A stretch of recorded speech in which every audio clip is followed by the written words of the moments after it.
In a faraway land they lived a man called Richard Harrington. Richard Harrington was a man who seemed destined for greatness from the start. Born into a modest family, he had an uncanny ability to spot opportunities where others saw none.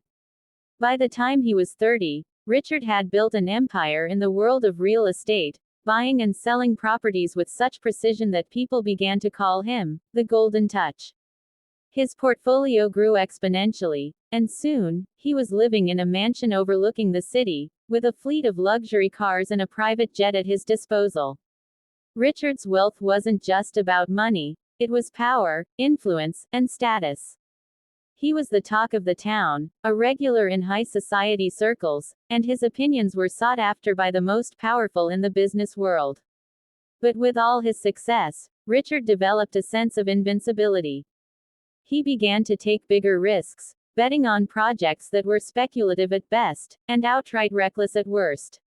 One day, an opportunity came along that seemed too good to pass up, a massive development project in an emerging market. It was risky, but the potential returns were astronomical. Ignoring the advice of his advisors, Richard poured everything he had into the project, even leveraging his existing assets to finance it.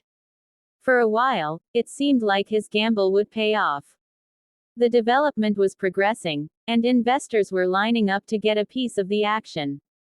But then, disaster struck. The economy in the emerging market collapsed, and the project fell apart. Overnight, Richard found himself drowning in debt. Banks called in their loans, and he was forced to sell off his properties at a fraction of their value. The empire he had spent years building crumbled, and within months, Richard was bankrupt. It was a humiliating fall from grace.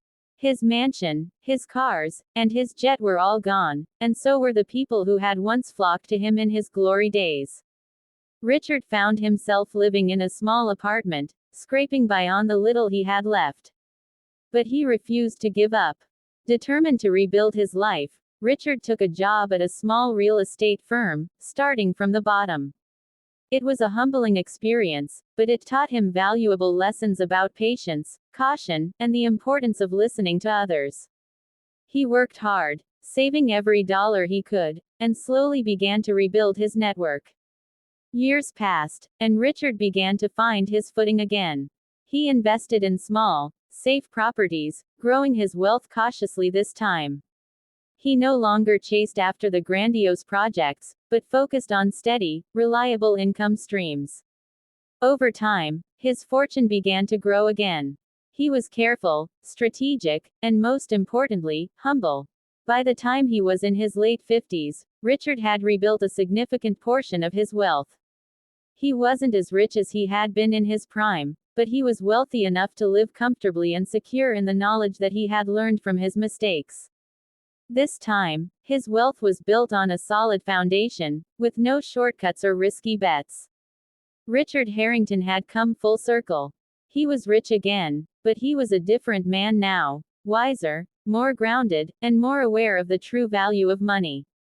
He had experienced the highest highs and the lowest lows, and through it all, he had emerged stronger. In his later years, Richard became a mentor to young entrepreneurs, sharing his story and the lessons he had learned. He taught them that success wasn't just about making money, but about building something that could last. And above all, he reminded them that no matter how far one falls, with perseverance and the right mindset, it's always possible to rise again. As Richard looked out over the city from the modest home he had built for himself, he knew that he had lived 3 lives: the one of a king, the one of a pauper, and finally, the one of a man who truly understood what it meant to be rich.